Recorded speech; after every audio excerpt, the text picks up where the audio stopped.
Hi there, this is Chris Kellett with MuseGrid, and we're very excited to introduce to you this very new template.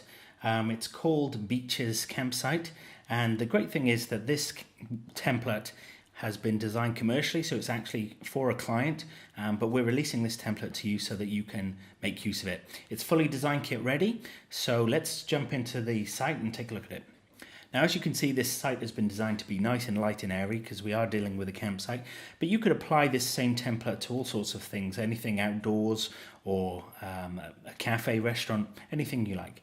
But for this particular case, we're using it for a caravan and camping site. Now, as you can see, we're using lots of white space around it so that we've got this nice centralized column of content. We have our weather widget here, which is new to this template as well, which you get with that, which will show the current weather of the location of this particular place or any place you want, which you can modify in the widget itself. We're using our standard design kit navigation, but as you can see, we've heavily modified the menu, and this works out great because we're using standard Muse elements in our off-canvas menu, so you can design it to however you wish. So that's what we've done there. And moving down the site, you'll see that this is fully responsive. So let's move down our breakpoints here. You can see that in our breakpoints, it's fully responsive. And now let's just quickly take a look at it on the phone. So if I bring up my phone here, we can see that it works really nice in the phone as well. Let's have a look at some of the main features of this page. So you can see here that we have our main calls to action. So when you're building a site like this, you want to be thinking about what is the purpose of this site. And the purpose of this site for this client is to get them to see the facilities and their pricing and to obviously book some time staying at this campsite. So that's why we've got our main calls to action here. Sometimes the objective of a site is missed and we get heavily into carousels and content and things like that without thinking about or without placing very clear objectives for the customer to actually, the visitor to the site, for them to actually take. So we can see here that we've got these nice tear strips as well, and these are really easily achieved. So once we've got our site built, we can use these tear strips to just create a more organic feel to the site, rather than it just being all squares and lines. Then we come down to our video, and we have lots of photography in here. Very simple text, so we're not overdoing the text. Lots of air and white space around the text. But everything that they need to make a booking is actually within this single landing page. Although there are more pages on the site, they can get all the information they want from here, and they can very quickly get into making a booking. So we're coming down to our rates and times, then the main features that people are particularly looking for. Can they bring their families? Are dogs welcome? Is there electricity? That kind of thing. And carrying on down the page, more information and beautiful photography, which was taken by our very own Dan Kellett to showcase off this lovely campsite. Finishing off with the location and a very clear telephone number to call. So let's go through to some of the other pages here. So we have our availability, and we can get to the availability from every page with this orange button. Again, something very clear for the client to do, to click on availability, and they can book this form here, use this booking form, just a Muse form. But if we go down to our mobile view, what we've done is once we get down to mobile, let's bring in the mobile again here, Dan. I'm going to open up our availability here.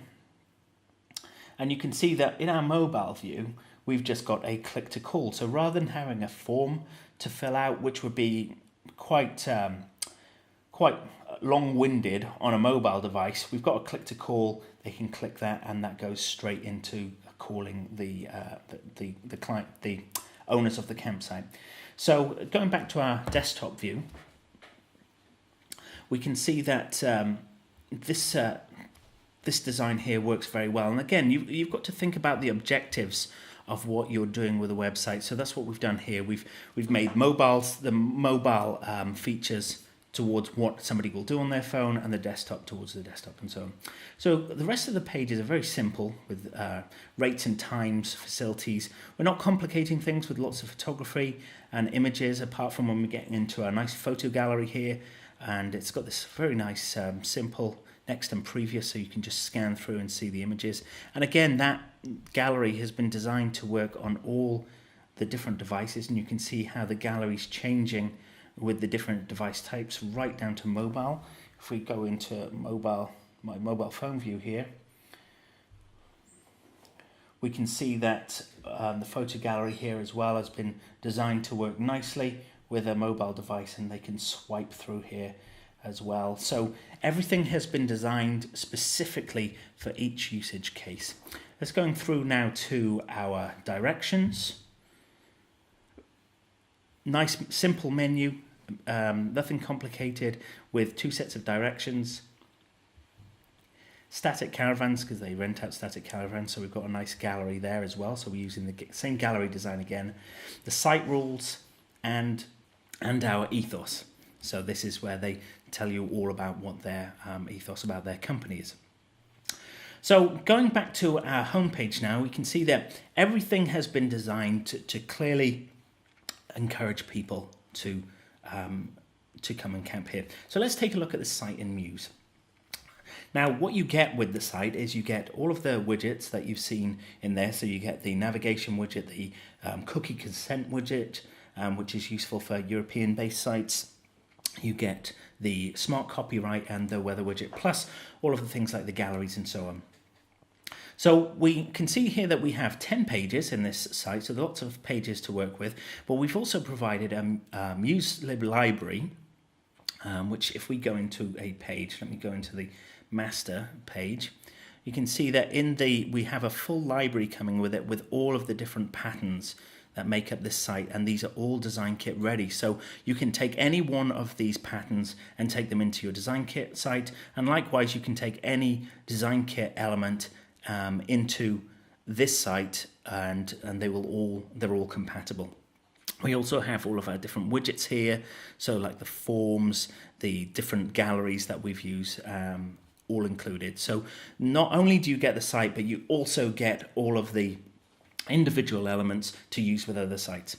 So just taking a look at our main master here, we have our cookie consent widget up here, which is really easy to operate. See the other videos to do with that widget to find out how to use that, and the likewise with the copyright and also the navigation. You'll see that in the 101 design kit tutorials. But we have on this master page, we've got the main parts, which is the navigation, the footer, and any of the widgets that we want to exist on all the other pages. And we're going to use the master A page on the home page, because that's the only page that's different to all the rest. But the second master page, we've actually applied, you can see here that it says that we've applied the master A to it. So this is applied to that, and then we've just added in this strip here with the logo and the tear strip underneath it. And you can see that the tear strip is simply an overlay that sits over the top and creates that, because it's the same color as the graphic below, as the color below. You get this nice tear effect without having to create all of those assets. So you could just change it, you could create a different kind of tear strip or whatever else you wanted, or take it away completely, and you don't have to recreate all of those graphics. So this master B then, this is applied to all of the other inner pages. And the great thing with this technique as well is that you only have to change the navigation, the footer and so on in the main master, and it will update all of the pages at once. So that's why we use this technique of the first master has the components and patterns that you want on every page, and then you apply that to a secondary master and so on. And if you're using layers, that means that you can still put these parts underneath the for instance the navigation layers and so on. So taking a look at the home page here, you can see that we have our weather widget here, and you can easily put in a location or a zip or an address, and you can change this weather widget to pull up the weather for any service, for any location you like. You can choose your different temperature units, your intro text, all of the different colors here, and you have some special fonts that are included with this pack that you need to load up as well. And this is actually an icon font, but this will pull in all the different weather types. So it's been designed to, this widget's been designed to work with a weather icon font, which means that it's really easy to keep it updated and auto updates with all of the correct graphics. So coming down the page here, we can see that these are just Muse elements. We have Here we have, if I go to the, we can see that we've used, because we're using a PNG file here, I think it's a PNG file, what we're able to do is where we want a tear strip of a different color, we're just using the glow effect. We've set it to 100% opacity, a blur of 250 and then an inner glow, and that will ensure that the entire element changes color, which means that we only have to have one tear strip type and we can change its color to match any of the content. So that's really nice and easy. These are just standard buttons and they've been included inside of this area so that when you resize the area, everything moves. And as you can see in our breakpoints, every breakpoint has been set up to work with Design Kit and everything moves nicely into place. Which means that modification only has to happen on the 1200 point. If you like this design, you just want to swap some things out, like some icons and so forth, then you can do that as well. With the icons as well, because they're PNGs, we can use the glow effect as well to change the colors of these if we wanted to. However, I'm sure you'd want to use your own icons. So moving down, we've just got a YouTube video here, standard YouTube widget from Use here with a tear strip over the top, which makes it feel more organic and more custom. And then we've just got nice panels here. So here, for instance, we've got a background panel that goes full width, and then we're bringing those images in on top so they move nicely together, and then a tear strip over the top. So then we get this nice layered effect, but it's all just individual components. So moving down the page here, we have these nice elements here. Again, on the 1200 point, they're all laid out together, whereas on the 768 we'll have a 2-up, and then going down to the 380 we have a 1-up. So using a process of making the layouts applicable to their design really does help the users when they're viewing them on the different device types. So as you can see, it's just a really nice simple site put together with lots of panels and rectangles, and that's pretty much it.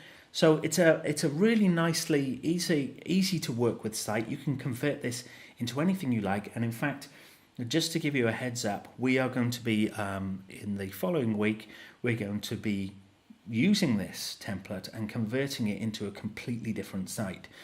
So look out for that, because we're going to be showing you how to take a template and turn it into something different, to give you an idea of how we would go about that. But for the time being, we hope you enjoy using this template. We've enjoyed making it. I can tell you the client was very happy with it, and we're very happy to be able to share all of these new components with you, and we look forward to seeing what you build with it. Thanks for watching. This has been Chris Kellett with MuseGrid, and I will see you in the next video. Bye for now.